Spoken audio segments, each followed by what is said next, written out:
بسم الله الرحمن الرحيم. اللهم افتح لي فيه أبواب فضلك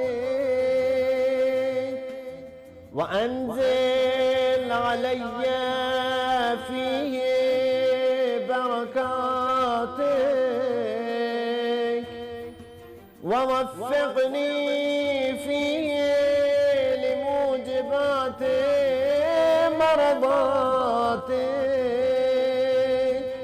وأسكنني فيه بحبوحات جناتك